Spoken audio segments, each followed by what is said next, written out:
Picture this, you've just been crowned queen, and before you even take a breath, the celebration becomes a trap. The bells, the cheers, the golden crown pressing into your skull, none of it means safety.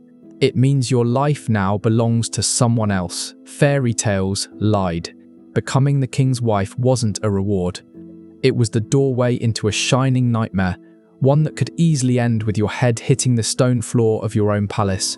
This is the real world of royal marriages, where "until death do us part" wasn't romantic, it was literal.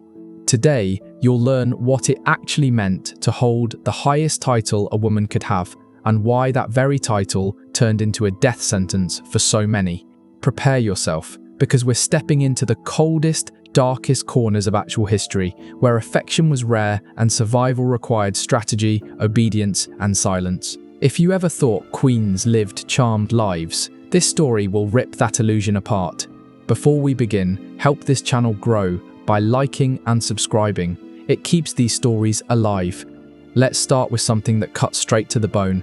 Royal wives were treated like high-priced human assets. From the second you were born into a royal bloodline, your destiny was already auctioned off. Age didn't matter. 5 years old or 15, your father was already discussing your market value with foreign kingdoms. And yes, value meant exactly what it sounds like. Take Margaret of Anjou. She was promised to Henry VI of England at just 6 years old. Her father, René of Anjou, essentially traded her for a political deal that never even happened. Margaret grew up painfully aware that her entire importance centered on her body and her ability to produce a male heir. And here's where the horror truly starts. When she finally arrived in England, she discovered her husband was mentally unstable, and she was expected to govern a collapsing kingdom during a civil war while pretending everything was normal. If that shocks you, brace yourself. Princess marriage contracts contained terms so harsh they made slave agreements look generous. Parents negotiated everything: how many children the girl was expected to deliver, what punishments awaited her as she failed, and what conditions justified sending her back like spoiled goods. Catherine of Aragon is a perfect example. When she was betrothed to Prince Arthur, the marriage treaty stated that if she didn't give birth to a male heir within 3 years, she could be returned to Spain as defective merchandise. Imagine being 15 and knowing your entire self-worth was calculated by your reproductive success. And the cruelty didn't stop there. When Arthur died and she married his brother, Henry VIII, her inability to give him a son became the excuse he needed to obliterate her life completely. But that was only Act 1. Once you stepped into your new kingdom, the psychological torment began. And if you think queens held real power, here's the reality check. Queens were luxury prisoners. Every movement watched, every conversation monitored, every decision approved or denied by the king or his council. Privacy didn't exist. Even your bodily functions were inspected by ladies stationed specifically to report on you. Mary Stuart of Scotland lived this hell in real time. After marrying her cousin, Lord Darnley, she discovered he had filled her residence with spies. She couldn't speak with advisors without him finding out. She couldn't read or send letters without him intercepting them. She couldn't govern her own country unless he allowed it. The control was so extreme that Darnley murdered her private secretary, David Rizzio, in front of her simply because he suspected an inappropriate relationship. And here's the sickening twist. Once Mary began plotting her escape, Darnley accused her of treason. A woman crowned Queen of Scotland couldn't even choose who to talk to inside her own palace. And no, this wasn't unusual. The system of ladies-in-waiting was essentially royal surveillance disguised as companionship. These women didn't just serve the queen, they reported on her. They tracked her moods, her menstrual cycle, her personal conversations, even her nightmares, because they slept in the same room. This happened brutally to Catherine de Medici when she married Henry II of France. Her ladies-in-waiting sent information straight to Diane de Poitiers, the king's official mistress, who used it to humiliate Catherine again and again. Imagine knowing that your private pain was being delivered as court entertainment. But psychological warfare was just the beginning. The main event was physical violence, normalized, accepted, and described as marital correction. And this wasn't mild abuse. Queens endured beatings that shattered bones, knocked out teeth, and left scars they carried to the grave. Henry VIII didn't just execute 2 of his wives, he abused all of them. Anne Boleyn hid bruises beneath long sleeves, marks from the discipline sessions Henry believed were necessary to control her. Catherine Howard, his 5th wife, reached her execution with so many injuries from beatings that even the executioners pitied her. And here's the part that will make your stomach turn. The court viewed this brutality as standard. Beating the Queen was seen as a legitimate administrative skill. Courtiers even congratulated kings for keeping order. Ivan the Terrible in Russia pushed this cruelty beyond imagination. He didn't simply beat his wives, he tortured them in ways that would horrify even modern interrogators. Ivan the Terrible's brutality toward his wives went far beyond ordinary abuse. His first wife, Anastasia Romanovna, was officially said to have died from sickness, but contemporary accounts reveal fractures all over her body, the kind of injuries that only come from long-term torture. His second wife, Maria Temryukovna, was discovered dead with clear signs of strangulation. Ivan brushed it off by claiming it happened accidentally in a moment of passion.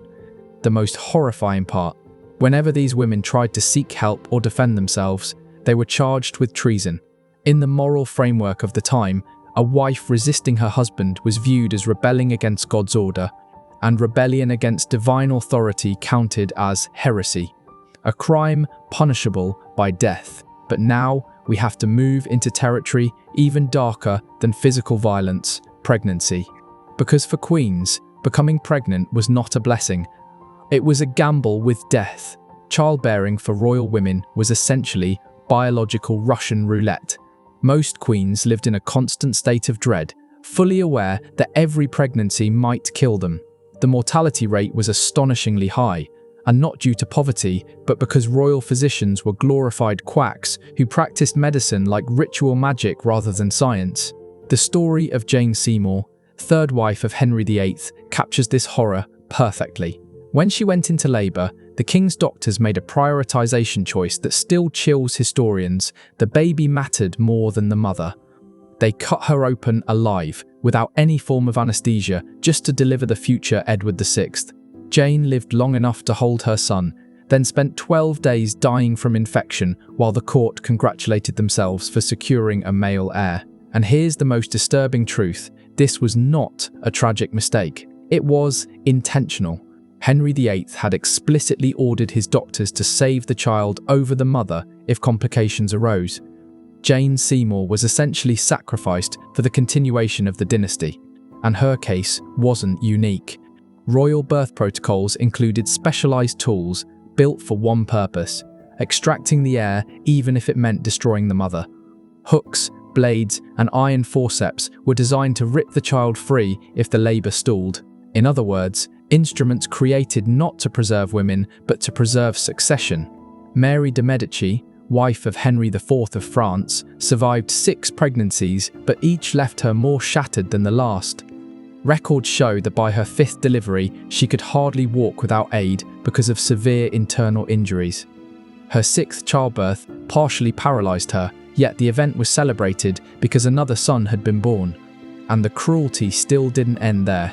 A queen who failed to produce sons was labelled defective, replaceable, divorceable, exilable, or even executable.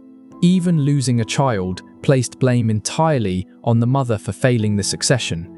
Anne of Cleves, Henry VIII's 4th wife, was the rare exception. She lived because Henry thought she was so unattractive that he refused to sleep with her. Ironically, being dismissed as undesirable spared her from the lethal childbirth expectations that destroyed the others. Now we approach one of the darkest elements of this narrative, the executions. When a king decided his queen had failed, he didn't settle for quiet separation. He needed a public demonstration, a spectacle designed to terrify every woman in the realm. Anne Boleyn's execution in 1536 wasn't simple murder. It was a staged event meant to crush her spirit and warn every noblewoman watching. Henry VIII didn't just want her dead, he wanted her destroyed. The accusations against her were so absurd that even people at the time recognized them as fabrications: adultery with multiple men, including her own brother, treason, and sorcery.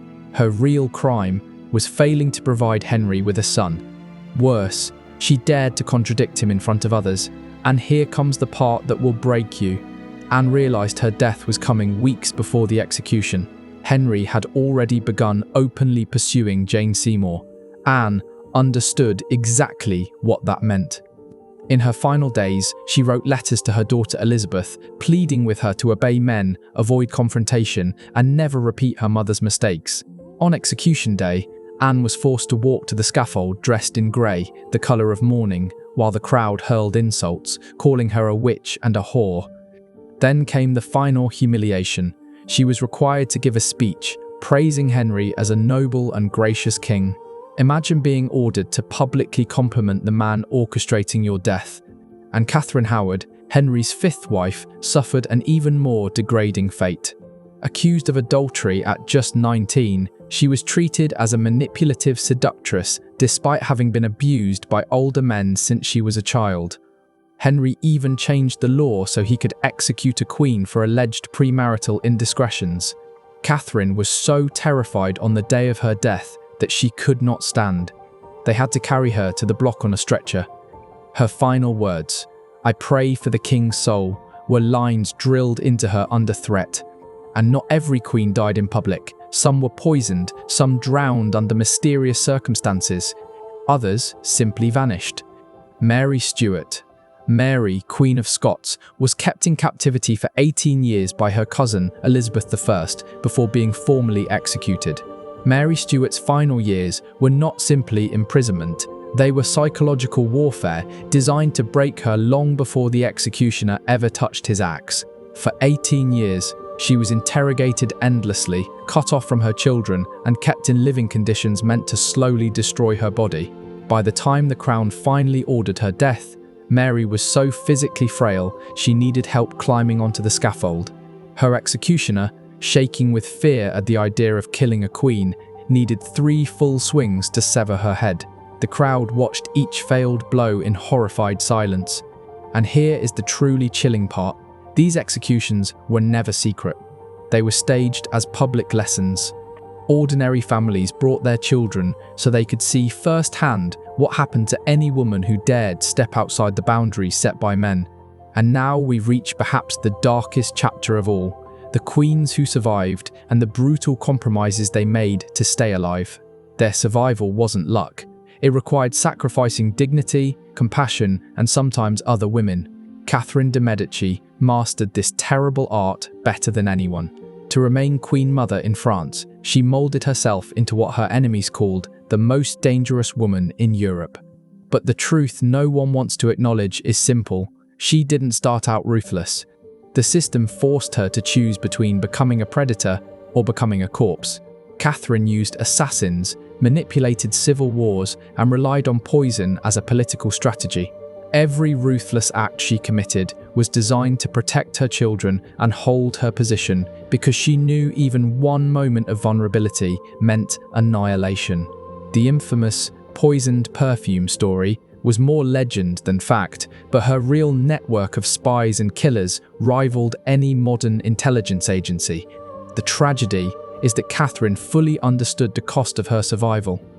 In a letter to her daughter Elizabeth, she confessed, "I have done things that will damn my name forever, but I did them so that you would never have to." Imagine living with the knowledge that survival required becoming the opposite of everything you once believed in.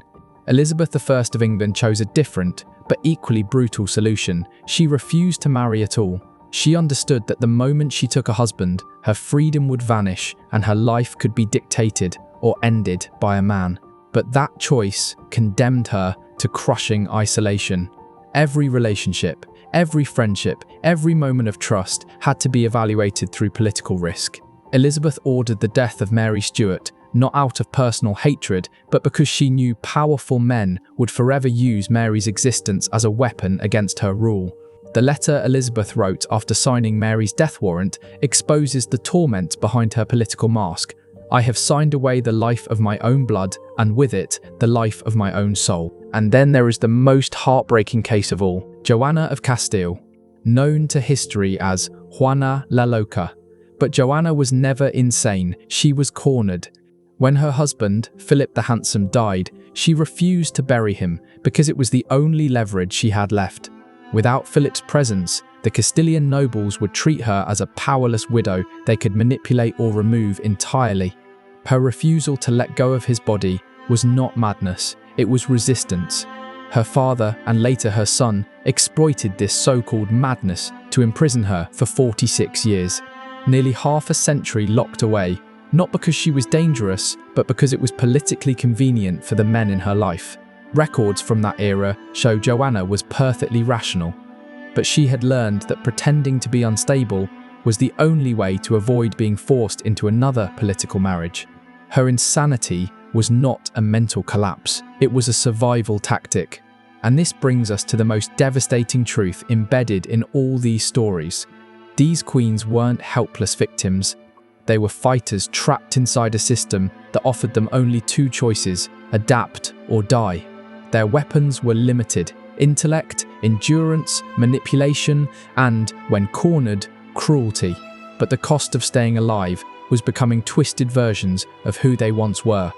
Catherine de' Medici, once a girl who wrote poetry about peace, ended up engineering massacres.